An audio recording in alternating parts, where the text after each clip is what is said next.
Neve kemi mësuar që në shkollë, nuk e dia mësohet akoma, tash që një ndër poezitë Naim Frashit, poeti ton kombëtar, ishte për betejën e Qerbelas, është beteja e famshme ku shitët u ndan me sunitët, dhe mua më kanë mbetur ende në mendje dy vargjet e para të saj.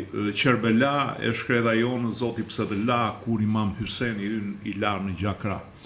Dhe në atë kohë përpiqeshin të na shpjegonin që vetë Naim Frashi, po edhe familja e Frashërlive ishin themelus të bektashizmit, ideolog të bektashizmit në Shqipëri, e cila është një degë shias, e cila qendrën e saj, popullsinë më të madhe e ka në Iran. Dhe kjo ka ndikuar në një farë mënyre edhe në konstituimin shpirtëror të iranianëve. Konstituimi i cili ka të bëjë shumë me ndrimin e fesë, sepse persianët janë një kombë me një të shkuar perandorake. Kanë një vedije perandorake, janë të pakta kombet që e kanë vendijen perandorake, janë iranianët, janë turqit, janë britanikët, janë francezët, janë rusët, janë kinezët, po janë pak në botë, janë ato kombet të cilat kanë pasur perandori dhe kanë tharmin e ekspansionizmit.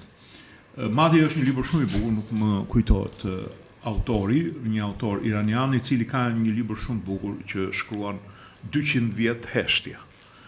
Ai tregon mënyrën se si persianët u konvertuan në islam nga pushtimi arab, gjë që ata nuk e suportuan kollaj, prandaj dhe bën këtë shizëm të saj të islamit, sikurse edhe neve, duke mos e suportuar në mënyrë totale ndrimin e fesë nga krishtërimi në muslimanizëm, adoptuam shiin, bektashizmin. Kjo është, le të themi, një atribut iranianëve të cilët ja dolën që t'i bëjnë një analizë jo vetëm historike, por edhe shpirtërore, pse ndodhi ky konvertim. Konvertim të cilin neve e kemi trajtuar në mënyrë kështu, erdhën turqit na imponuan, o do ndroni fenë. Në fakt, ndrimi masiv i fesë shqiptare ka ardhur diku nga shekulli 18, 19, bile nga fundi 19. Matjanat e ndryshuan si pjesë e hartës katolike të Shqipërisë, e ndryshuan diku nga fillimi i shekullit 18. Madje thuhet që Ahmet Zogu, kur kërkoi dorën e vajzës së shtëpisë Savoja dhe i thanë që s'mundemi se ti je musliman, tha ndroj fenë, si doni unë edhe ata çka kanë mbrapa ata. Pra, por ne kemi mbetur te folklori, nuk kemi bërë një analizë se pse erdhi ky ndrim fetar. Po them një kuriozitet. Ndrimi i parë i fesë nga të krishterë në musliman ka ndodhur në luginën e Përmetit përpara pushtimit ose më saktë përpara kryengritjes së Gjergj Kastriotit, dhe ka qenë një konvertim paqësor. Konvertimi gjithë këtyre hapësirave të ish perandorisë bizantine nuk ka ardhur me shpatë, ka ardhur për faktin sepse Islami kishte një qasje tjetër për sa i përket ekonomisë, merrte vetëm 10%, jo gjysmën siç merrnin feudalët e krishterë. Në rast lufte kërkonte vetëm një mashkull për shtëpi, dhe kur ishte shtëpi me një mashkull vetëm nuk e merrte kushta. Të gjitha këto bën që popullsia e perandorisë bizantine, e cila përfshinte gjithë Ballkanin, Turqinë sot, me madje shkonte deri në Irak, të vinte të ngushtohej jo me forcën e shpatës, po me forcën e mekanizmit ekonomik dhe shpirtëror. Islami nuk ka shkuar me shpatë në Indonezi, nuk ka shkuar me shpatë në Malajzi. Pra, neve nuk e kemi bërë këtë studim. Mbështetemi te folklori, ende te folklori, që ne e ndruam fen me shpatë. Kam idenë që jo. Për shembull, nisëm nga vetja ime, besoj që të partë e mi e kanë ndryshuar, sepse mbi emri im është i krishterë, e kanë ndryshuar vetëm sepse mund të zgjidheshin kryetar komune, do merrnin ndonjë armë, ta kishin, do mund të thirreshin, siç janë thirrur në fakt styrgjyshi im ka qenë spahi dhe do shkonte në luftë dhe aty do bënte plaçkën. Pra, më tepër se sa i një ndjesi shpirtërore. Ndërsa iranianët e kanë studiuar këtë. Pse bëra gjithë këtë hyrje? Bëra gjithë këtë hyrje sepse në qoftë se amerikanët i kanë hyrë me mendjelësi një betejë në Iran, izraelitët nuk i kanë hyrë me këtë mendjelësi. Izraelitët janë të llogaritur. Sikurse iranianët kur bën mur kundra murit, nuk e bën se ashtu ju tha mendja. E bën sepse është një histori që kalon përtej revolucionit islamik. Gjithsesi ne do flasim për kohën e sotme me Amarildon. Të pëlqeu hyrja? Kryevepër, jo, edhe unë mora ca informacion nga kjo në fakt. S'kam pas informacion fare për fet. Çfarë tani sapo lindi që lindën këto probleme që Çudi se ti e kështu studius. Pëlqen shumë fej.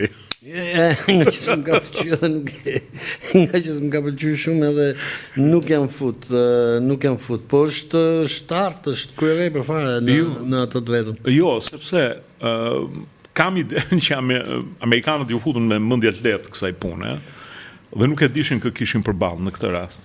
Jo, e di qa më bëri përshtypje sepse edhe në hapjen tënde thej gjë shumë të bukur, përmendë perandorit.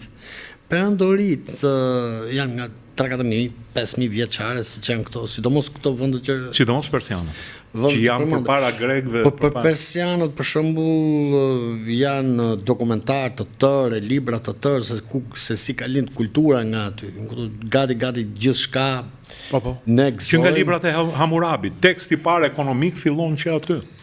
Ligjet e Hammurabit. Pra një profesor që kishte shku më deep në këtë, se unë i besoj më shumë shkencës, në fakt më thonë drejtës se sa librave fetar. Biles librat fetar më pëlqejnë shumë sepse shoh se ku çalo truni njerëzve. Mirë, mendoj një ndër defektet e tua është që gjyshja jote të tregonte pralla se si kishte prej koka serbësh.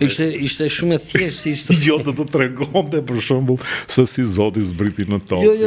Jo, ishte shumë e thjeshtë. Një gjë tani, nuk më ka pëlqyer as historia, as politika na ja. Dhe me sinqeritet, kur dilsha në Drazez, ato ditëlindjes Skënderbeut, ato gjona që ishin këto, i shkruasha këtu, ato nuk i masha me biles edhe në emër. Edhe po e kisha shkrimin aq kisa se dallosha se çka kam shkruajtur dhe ja bosha aty në klasë. Ma po mi e dhosë nuk këto emrat pra i kam pas qysh ashtu. Po që të kthehemi ke tema, pse e thash. Çfarë pam, për shembull, një nga gjërat më interesante që rrallësh përmend, është që po të shohësh për shembull, po ti biesh Rusis sot, ti bish Putinit, ti bish zati mas Putinit, rrezik e bëj gjë. E bëj ndryshim do dali, ose një çfarë mund të një kamulli e papar. Po them. Se do dal një më i keq se Putini. Po ndoshta më i keq, po ta kam fjalën në atë goditjen e parë, do jetë ajo qa nodhi si u bë, më kupton, do lejohen forca të ndërmarrin aksione brenda saj. Ky është mendimi im. Dhe ne shikojmë artin e politikës, domthonë artin e shtetit se si e ka ndërtuar Irani. Këtë nuk e domthonë asnjë botë nuk e ka bë kaq brillant. Pra ndoshta pas kësaj lufte duhet kuptu shumë shtete do bëjnë ndryshimet e veta mbi shumë kombe që duan të mbjetojnë, do bëjnë ndryshimet e veta mbi këtë. Harroj armët për momentin. Të shohësh për shembull që ty të zhduken 2, 3, 4 të parë dhe ti vazhdo ditën pa si lloj problemi, këtu duhet ndaloj bota, sepse shumë herë kemi folur për demokracinë. Demokracia për shembull është, si mund të them, nëse ke librat fetar duhet përshkruhet si çfarë të mund të si dorë djallit. Sepse edhe në jetë e kuptoj që është gjëja më e paralizueshme në botë, është mekanizmi që kanë marrë njerëzit me natall, ata që na e kanë dhënë këtë lloj template-i, e ke parasysh, të demokracisë. Se po të shikosh për shembull në një moment që ti do të ndërtosh një raket, del opozita thotë jo. Duhet ta miratosh në parlament, duhet bësh këtë, duhet bësh atë. kurse shtetet që kanë lënë pas demokracinë nuk e kanë përfill shumë të artë shkatërimit njerëzor, kanë arrit të mbjetojnë ose kanë arrit të ecin në progrese në gjitha, të bëjnë, t'i japin jetës. Kështu që këtu Irani i dha një mësim botës. Ky është mendimi im. Okej. Ke një ide e cila nuk përputhem. E di pse jo më larg se dje, po flisja me Arben Çukun, i cili është një oficer ekspert ushtarak, oficer karriere. Dhe i thash, mbas kësaj rezistencë që po bën Irani kundër dy fuqive më të mëdha ushtarake a bota sot, me armë të vjetra, me ato bombat që kishte hedhur mbi Izrael, që ishin këto bombat shpërthyese që janë të kosën Nuhit. Po. Me ato raketat, me ato fortifikimet, me pamundësinë që ti pushtosh një bregdet malor. Po. I thash, po më mbushet mendja, i thash që me ato fortifikimet, tunelet, po më mbushet mendja, i thash që ajo tallja jonë që kemi bërë dikur gjithë populli ushtar, jo po neve do ta më duket pas kemi qenë budallëj. Një gjë tha, për sa i përket Jugosllavisë edhe Greqisë ishin bërë hesabet mirë, tha, dhe burrë nëne të kalonte nuk kishte këtu, sepse nuk kishin resurset humane që të kalonin këtu. Do më thënë, nëse neve ishim 3 milionë e gjys, Jugoslavia ishte 20 milionë, nuk ka resurse humane që ta pushtosh këtë vend, sepse të duhen ushtarë brapa, të duhen 10 herë më shumë ushtarë se ai që mbron. Dhe neve, tha ai, e kishim moshën e ushtrisë 20, ata që do shkonshin vinë në frontit deri në 45 vjeç. Sot Ukraina e ka 50 vjeç, ata që po mbrojnë, moshën mesatare. Pra ne do kishim lulen, e cila shkonte në 250.000 vet. Normalisht, po tregohem tolerant me ata, Jugoslavia duhet hidhte minimalisht 1,5 milion ushtarë, tha që nuk i kishte për të kaluar. Aq më pak i kishte Greku që ishte 9 milion. A mund na pushtonte Amerika? Po, mund na pushtonte. Jo Rusi, sepse Rusi tha nuk kishte trupa amfibe dhe bombardu strategjik për. Por çmimi do ishte tmerrsisht i lartë. Po. Kështu që sot kur kujtoj ata që kanë shkrirë topa, tanket, më të thash, them që duhet shkonin në burg, sot duhet shkonin në burg për tradhti kombëtare. Po patjetër, ne kemi shpjeguar në programet tona sepse është diçka, ishte një gjë shumë e bukur të një profesori në Amerikë.